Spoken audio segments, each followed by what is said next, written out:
আপনার ব্যবহার এমন কেন? আপনি খারাপ আচরণ করেন কেন? আপনি রেগে যান কেন? কথায় বলে ব্যবহার বংশের পরিচয়। কথাটা কতটুকু সত্য? সত্যি কি ব্যবহার বংশের পরিচয় বহন করে? যদি করে থাকে তাহলে আপনি কি আপনার বংশের পরিচয় খারাপভাবে দিচ্ছেন?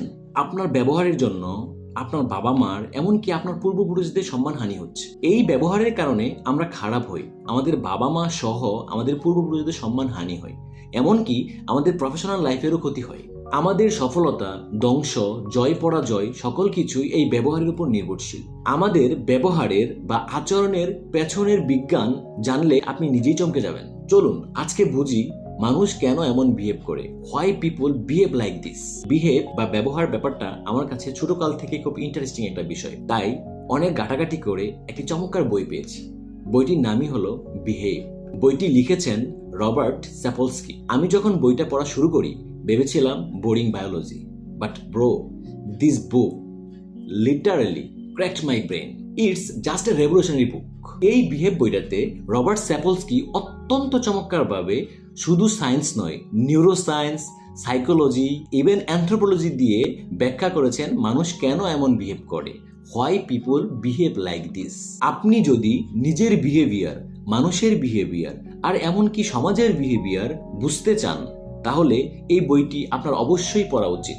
আপনি নিশ্চয় জানেন মানুষ যা কিছু করে, হাসে, কাঁদে, মারে, বাঁচায়, চিল্লাচিল্লি করে, যা কিছু করে, ইচ অ্যান্ড এভরিথিং, সকল কিছুই প্রসেস হয় মস্তিষ্কের মাধ্যমে। কিন্তু রবার্ট স্যাপলস্কি বলেন মানুষের কোনো একটা আচরণ শুরু হওয়ার মিলিসেকেন্ড আগ থেকে শুরু করে বহু বছর আগ পর্যন্ত অনেক কিছুই এর জন্য দায়ী।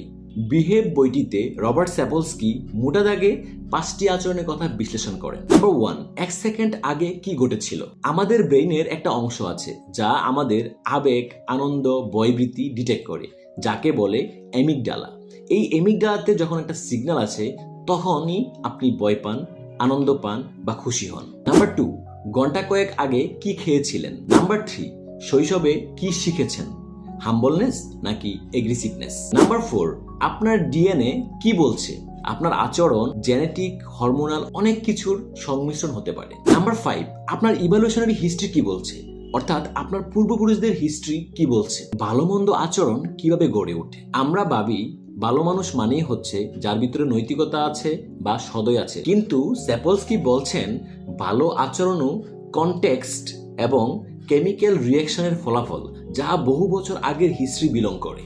আবার একজন খারাপ আচরণ করলো, কিন্তু হয়তো তার ইম্পালসিভ কন্ট্রোল সিস্টেমই দুর্বল ছিল। মানুষের আচরণ শুধু তার ইচ্ছার উপর নির্ভরশীল নয়, এটা সময়, পরিবেশ, পরিস্থিতি, জেনেটিক্স, নিউরোকেমিক্যাল সবকিছুর মিশ্রণ। তাই কাউকে জাজ করার আগে তার পিছনের বৈজ্ঞানিক গল্পটা আমাদের বোঝার চেষ্টা করা উচিত। রবার্ট স্যাপলস্কির এই বিহেভ বইটি শুধু বিহেভিয়ার বুঝতে নয়, সহানুভূতিশীল হতেও শেখায়। এই বিহেভ বইটি আসলে একটি সামারি দিয়ে বলা সম্ভব নয়, তাই এই চমৎকার বিহেভ বইটি নিয়ে আমি একটি সিরিজ বানাবো। প্রত্যেকটি পর্বে রবার্ট স্যাপলস্কির এই বিহেভ বইয়ের আলোকে হিউম্যান বিহেভিয়ারের আশ্চর্যজনক কারণগুলো তুলে ধরবো, যা জানলে আপনি চমকে যাবেন।